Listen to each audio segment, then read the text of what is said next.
അപ്പോൾ സ്ഥാനഭ്രംശം മന്ത്രിസഭയ്ക്ക് തന്നെ വരാമെന്നുള്ളതാണ് കണക്ക് കൂട്ടുന്നത്. മന്ത്രിമാരുടെയും സ്ഥാനം തെറിക്കും എന്നാണ് താങ്കളുടെ പ്രവചനത്തിൽ പറയുന്നത്. അതെ, ഇതിനു മുമ്പും താങ്കൾ ഈ മന്ത്രിസഭ കാലാവധി പൂർത്തിയാക്കാതെ പോകും. നമസ്കാരം വിഷ്ണു നമ്പൂതിരി.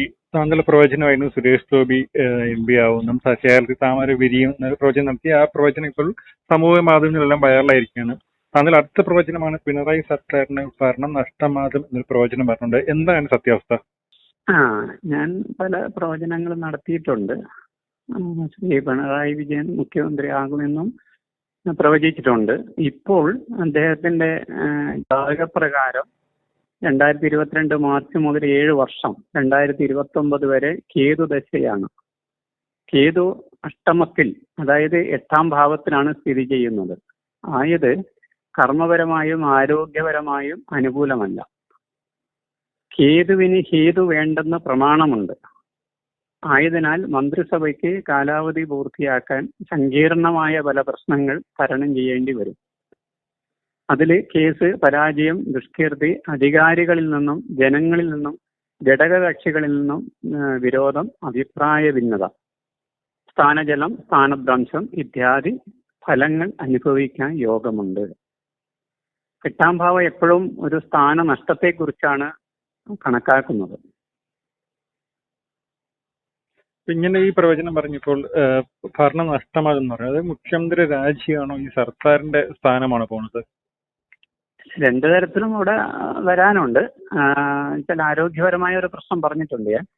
എങ്കിലും ഈ 1964 CPI-യിൽ നിന്നും CPIM രണ്ടായി പിരിഞ്ഞതായിട്ടുള്ള ഒരു കാര്യം എനിക്ക് കിട്ടിയത്. അതുപ്രകാരം നോക്കുകയാണെങ്കിൽ വൃശ്ചികരാശിയിൽ തൃക്കേട്ട നക്ഷത്രമാണ്. ഇപ്പോൾ കണ്ടകശനിയാണ്.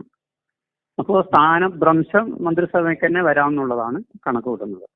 മന്ത്രിമാരുടെയും സ്ഥാനം തെറിക്കും എന്നാണ് താങ്കളുടെ പ്രവചനത്തിൽ പറയുന്നത്. ഇതിനു മുമ്പും താങ്കൾ മന്ത്രിസഭ കാലാവധി പൂർത്തിയാക്കാതെ പോകും. ഓക്കെ, ഒരു ഇനിയും CPM എന്ന പാർട്ടി കേരളത്തിൽ വരാൻ പറ്റും താങ്കൾ പ്രവചനത്തിൽ പറയുന്നുണ്ടോ?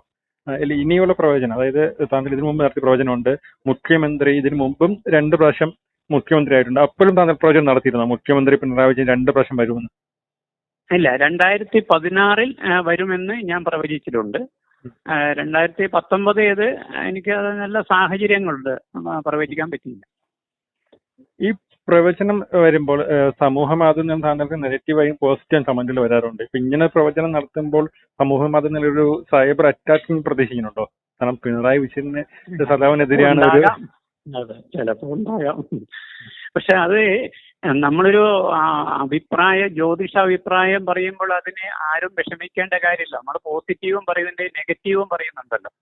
അത് പിന്നെ എന്താന്ന് വെച്ചാൽ നമ്മളൊരു ജാതകത്തിലുണ്ടത് നമ്മൾ ജ്യോതിഷപരമായി പറയുമ്പോൾ അത് സത്യാവസ്ഥയാണല്ലോ. അതിന് നെഗറ്റീവായിട്ട് ആരും കാണേണ്ട കാര്യമില്ല. പക്ഷെ ഇപ്പൊ ഈ 5 വർഷം പൂർത്തി 2026 പിണറായി സർക്കാരിന്റെ കാലാവധി വരുന്നത്. അപ്പൊ 24 തന്നെ, അത് ഈ വർഷം തന്നെ ഭരണം നഷ്ടമാകും. വർഷമല്ല, 1 വർഷത്തിനുള്ളില്. കാരണം ഇപ്പൊ വ്യാഴ അനുകൂലമായിട്ട് നിൽക്കുന്നുണ്ട്. അതുകൊണ്ട് ആ വ്യാഴമാറ്റം ഇനി അടുത്ത മെയ്യിലാണ്. എങ്കിലും 1 വർഷത്തിനുള്ളിൽ ആണ് കാണിക്കുന്നത്. ഇപ്പൊ ഈ CPM-ന്റെ ലോക്സഭ തെരഞ്ഞെടുപ്പ് വൻ പരാജയമാണ്. അതിപ്പോ മുഖ്യമന്ത്രിയുടെ പേരിലാണ് പല പാർട്ടിക്കാരും പരിചരണം. മുഖ്യമന്ത്രി കാരണമാണ് വിജയിക്കാൻ സാധിക്കും. ഞാൻ പറയുന്നുണ്ടോ, ഘടകകക്ഷികളിൽ നിന്നും അഭിപ്രായ ഭിന്നത വരാൻ സാധ്യതയുണ്ട്. തന്നെ 2 ഘടകകക്ഷികൾ തമ്മിൽ ഒരു CPI-യും പറഞ്ഞിരുന്നു മുഖ്യമന്ത്രി മാറ്റി നിർത്തണം എന്ന് പറഞ്ഞു. അപ്പൊ അതെല്ലാം ഈ ജാതകത്തിന്റെ ദോഷം നേരണമായിരിക്കും അല്ലേ? ജാതകത്തിന്റെ കേതുദശയാണ് ഇപ്പം, അഷ്ടമത്തിൽ നിൽക്കുന്ന കേതുദശയാണ്. അത് ഒരു പ്രൊഫസർ ഒരു നഷ്ടജാതകം എന്നും പറഞ്ഞിട്ട് ഉണ്ടാക്കിയതിന്റെ കോപ്പിയാണ് ഞാൻ വെച്ച് പറയുന്നത്. നന്ദി ശ്രീ വിഷ്ണു നമ്പൂതിരി.